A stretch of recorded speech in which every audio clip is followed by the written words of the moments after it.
What's up? Today, trying something new.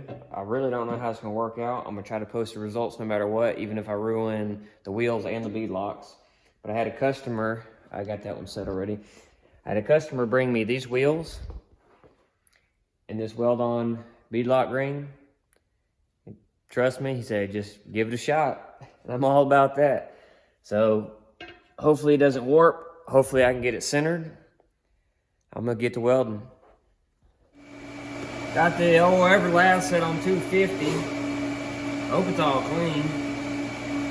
We'll give her a couple of tacks and pull the bolts out once I know I got it square.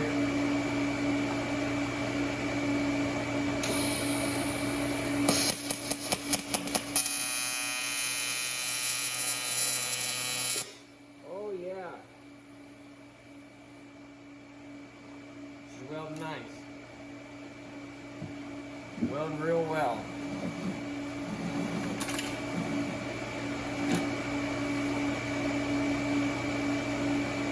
Use a thicker filler rod, taking a lot. Having to put a lot down in her.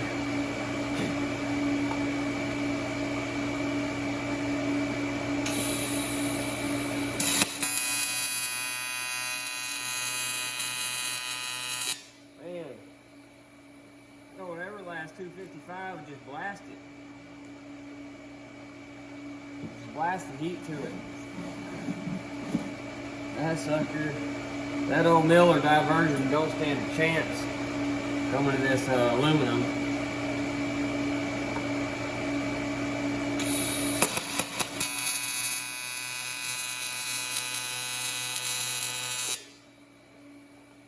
Ever since I put the water cooler on this Everlast 255, I've been dying to crank it up and see what the all the fuss is about.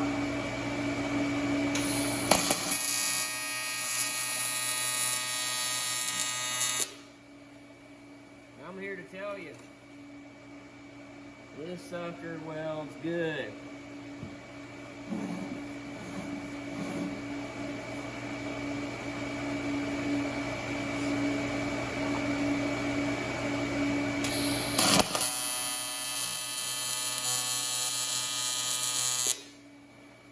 It had about 5,000 too many settings for me, just being an old construction worker, working on heavy equipment.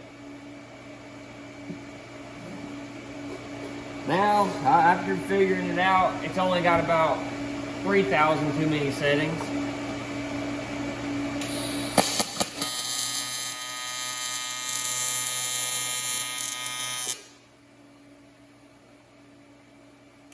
The old Miller, she didn't have but on and off. This Everlast really is a good machine. It's a good affordable machine for anybody just wanting to get started out. They have a lot more affordable machines than the 255 that I bought. They have some cheaper ones. Get you down in the sub $2,000 range.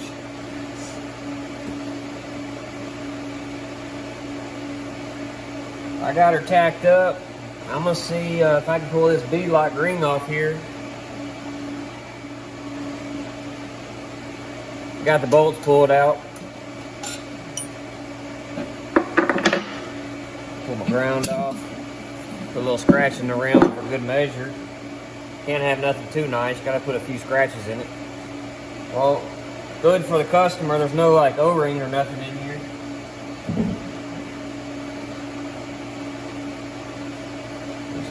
Really no way to try to clamp this thing down. I'm just gonna have to tack it several more times.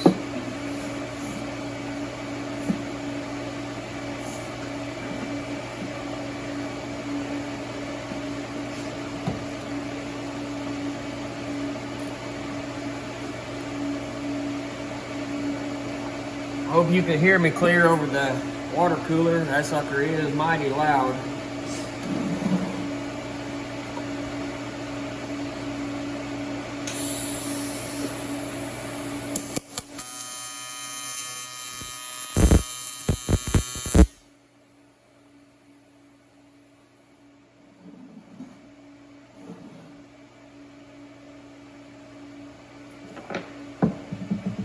nice good old thick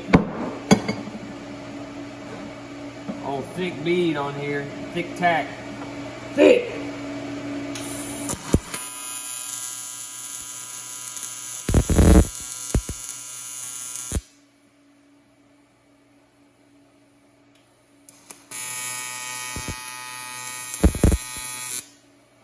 Woo, man. This is the highest I've had my Everlast set to. That's why I'm so excited. I welded with my Miller diversion for about 4 years, 5 years.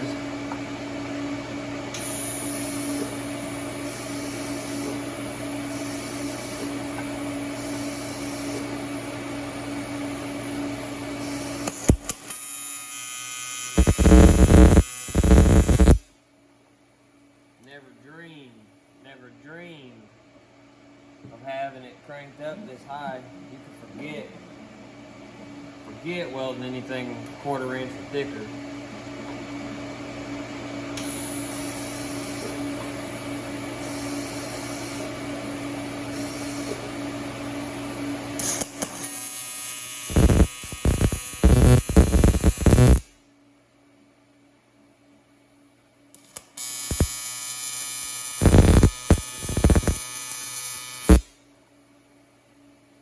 This guy here, this dude here is liking it, liking the heat. But like I said, I really hope this, rod. I really hope this wheel doesn't warp anyway.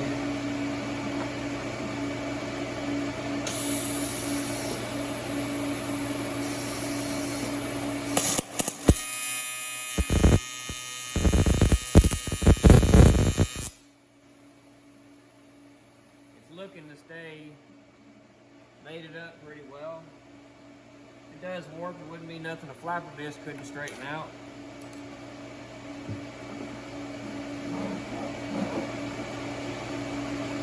I need to find me a good way to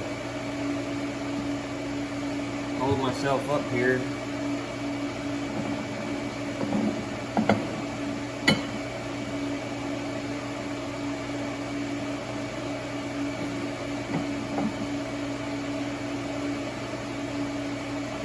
Try to make sure I have enough wrist movement.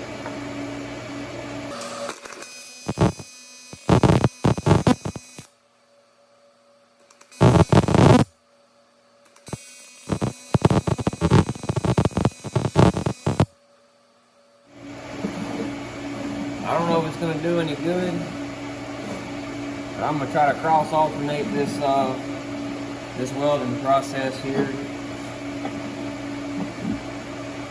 Prevent warping.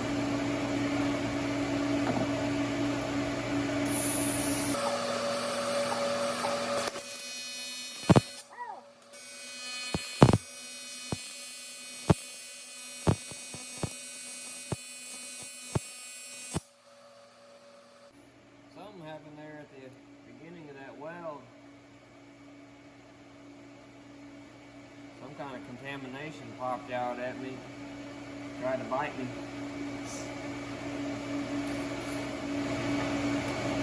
I told my guy I was going to be done with these wheels today. Well, holy cow, is it taking a lot of filler rod. I really need filler rod twice that size. I'm not sure I have enough.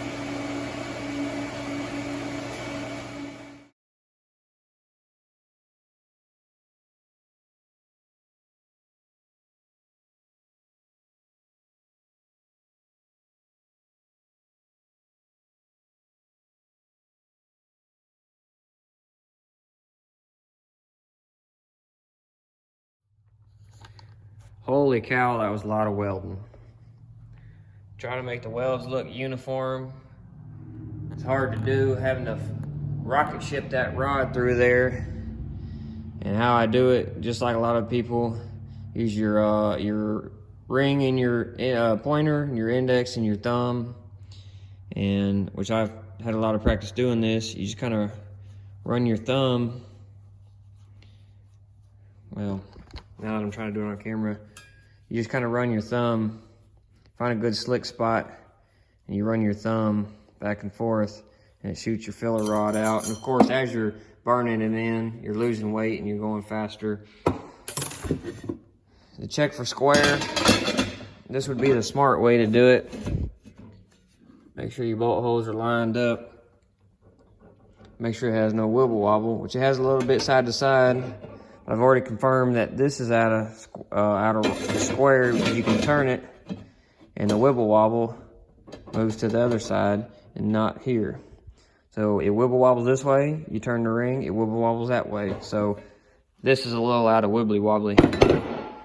This is pretty straight, and I've got a really highly calculated tool I got from NASA. A lot of people use, and it's called the old eyeball. What I do is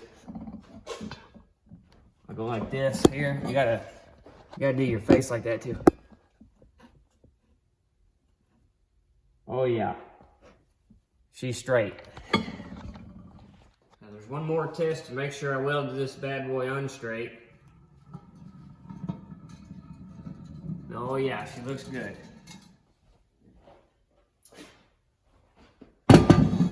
So now we're gonna do it all over again. Pretty much I'm just filling the gap between the bolts and the wheel. Gotta freshen up the fingertip. Check all of them. Make sure they're all about the same distance. This one feels a little tighter. Move it a little hair bit. I call that measurement something else when I'm off camera.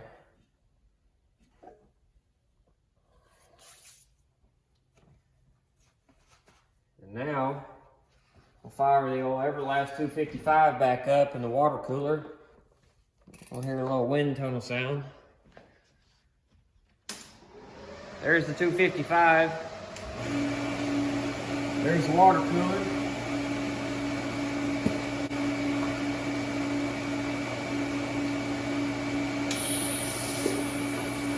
Gotta hook my ground up first. That's step one, I always forget. Step one of a very important process, hook your ground up.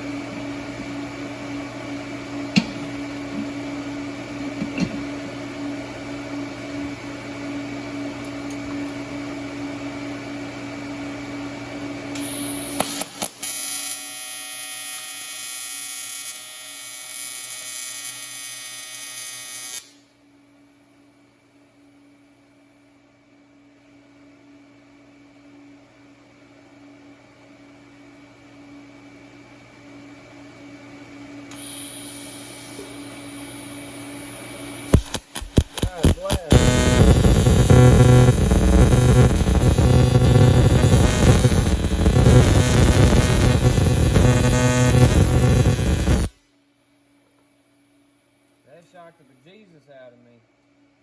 I rested my hand right here, my forearm, right here on this ground clamp. I guess the Everlast thought I wanted to weld my arm to it.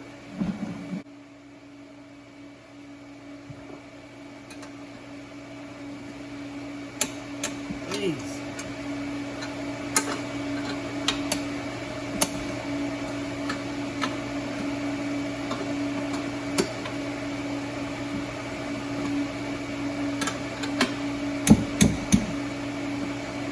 Well, Mark tighten these up, having me flex on y'all. There you go.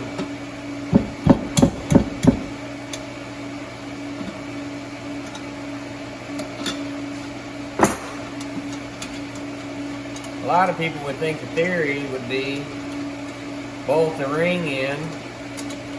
It would hold square and true. But I want you to weld something threaded with something threaded into it and let me know how that goes for you. because they're going to seize together. And when you get them apart, if you get them apart, one of them's not going to have any threads anymore. I know because I've done it a whole bunch. For a long time, the beginning of my welding career, I made a lot of mistakes.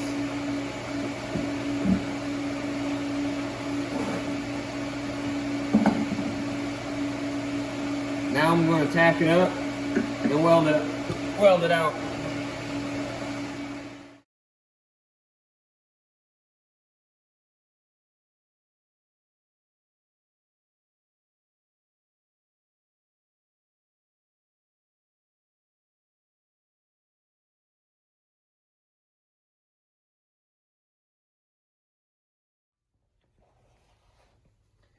Well, this one turned out nice as well. I didn't give the old Everlast any slack. And it looks like, just like the other BeadLock wheel, BeadLock rim, trim ring, whatever you call it. This one is a little twisted as well. The wheel looks straight. Let me check. Oh yeah, perfect. Good to go. Used about the same amount of filler rod. Did good. I didn't give it no breaks. I've been wanting to see what it's capable of. I've been stuck with a really bad welder for a long time. Not a bad welder, but just a welder that couldn't do as thick of aluminum as long. This one did great, really, really great. But that's gonna be it for this video. Let me know what you think, how dumb this was to weld my own bead locks on a set of wheels. So let me know what you think. Leave a comment, like, subscribe, and my consistent thumbs downers, go ahead and hit the thumbs down. And we'll see you on the next repair or weld video or what have you.